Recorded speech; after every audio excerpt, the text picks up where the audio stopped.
दोस्तों, मैं सुभाष सिंह एक बार फिर से आपके अपने YouTube चैनल, आपके अपने परिवार स्टडी विद सुभाष सिंह जौनपुर में आप सभी का स्वागत करता हूं। जैसा कि आप थंबनेल में देख चुके हो, हम आज मुंडा विद्रोह के बारे में जानकारी लेंगे। इस टॉपिक में हम मुंडा विद्रोह, उसका उद्देश्य, उसके जो कारण थे, उसके बारे में महत्वपूर्ण जानकारियाँ जुटाएंगे।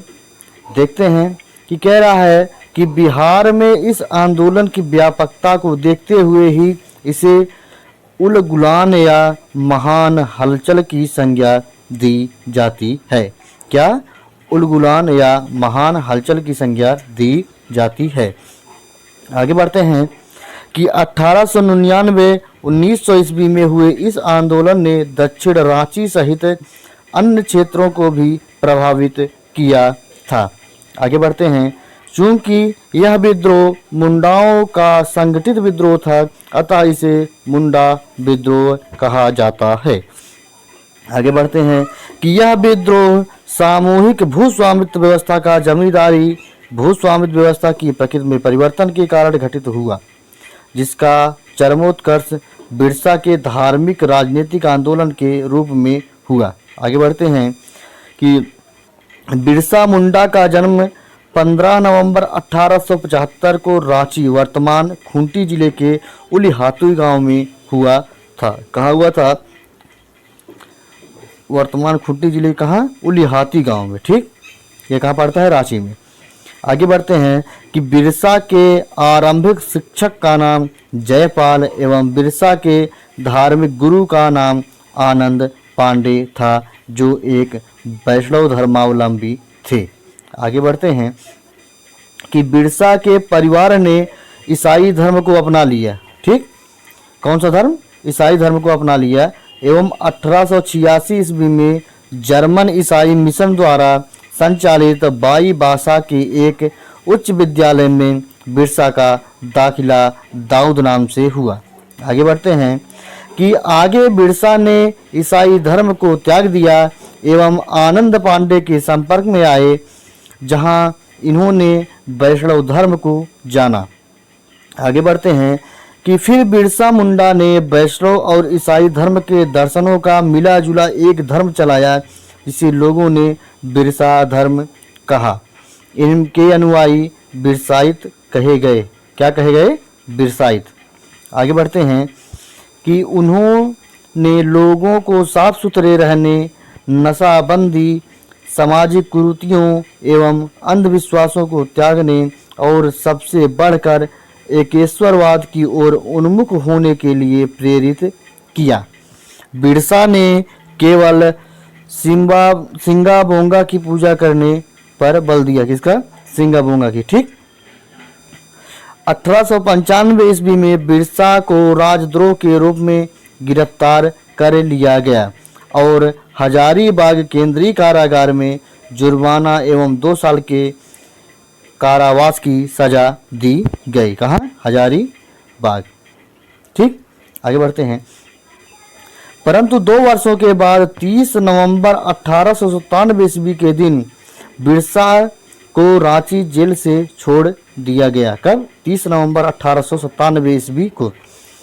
आगे बढ़ते हैं कि रिहा होने के बाद बिरसा ने अपनी गतिविधियों को तेज कर दिया एवं मुंडाओं को हथियार बंद करना प्रारंभ कर दिया।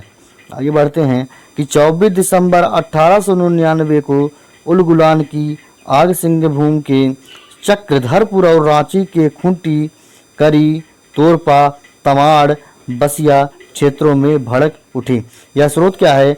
Life and movement of Birsa Munda, page number 45 में। ठीक, आगे बढ़ते हैं कि विद्रोहियों ने ईसाइयों की भीड़ और गिरजाघरों पर हमला कर दिया। प्रारंभ में निशाने पर सभी ईसाई धर्मावलंबी थे, परंतु बाद में निर्दोषों की हत्या से बचने के उद्देश्य से केवल अंग्रेज अफसरों के खिलाफ कार्यवाही की गई। आगे बढ़ते हैं।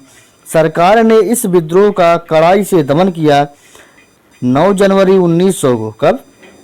9 जनवरी सन 1900 को डोंबारी से कुछ दूर सैल रैकाबी पहाड़ी पर विद्रोहियों पर अंग्रेजों में लड़ाई हुई, जिसमें कमिश्नर फारबेस एवं डिप्टी कमिश्नर स्ट्रीट फील्ड के हाथों विद्रोहियों की पराजय हुई। आगे बढ़ते हैं कि 500 रुपए के सरकारी इनाम के लालच में, कितने में, 500 रुपए के सरकारी इनाम के लालच में जीराकेल गांव के लोगों ने बिरसा मुंडा के गुप्त स्थान के बारे में अंग्रेजों को जानकारी दे दी और बिरसा को चक्रधरपुर, कहाँ, चक्रधरपुर सिंह भूमि से पकड़ लिया गया। कितना इनाम, 500 रुपए के चक्कर में। आगे बढ़ते हैं कि 3 फरवरी 1900 को बिरसा मुंडा को गिरफ्तार कर लिया गया। 1 जून 1900 को डिप्टी कमिश्नर ने ऐलान किया कि बिरसा को हैजा हो गया है। कब, 1 जून को। और 9 जून 1900 को बिरसा ने जेल में अंतिम सांस ली। ठीक, आगे बढ़ते हैं। हम इस विद्रोह के कारण को जानकारी लेते हैं कि विद्रोह के कारण क्या थे। मुंडा खुटकुटी व्यवस्था को समाप्त करना, बैठ बेगारी प्रथा का प्रचलन करना, मिशनरियों के भ्रामक नीतियों एवं उनसे मुंडाओं का मोह भंग होना, पुलिस एवं कानून व्यवस्था से निराशा, तत्कालिक कारण 1894 का छोटा नागपुर का वन सुरक्षा अधिनियम था। क्या, 1894 का छोटा नागपुर का वन सुरक्षा अधिनियम था। विद्रोह के मुख्य उद्देश्य क्या थे कि स्वतंत्र मुंडा राज की स्थापना करना, डीकुओं से अपनी भूमि वापस प्राप्त कर उन्हें अपने क्षेत्र से निकालना, ईसाई धर्म का विरोध करना। ठीक, आगे बढ़ते हैं।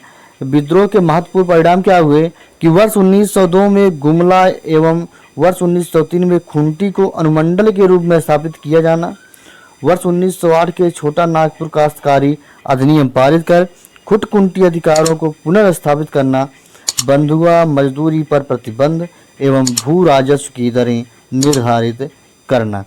तो यह टॉपिक मुंडा विद्रोह बहुत ही इम्पोर्टेंट था।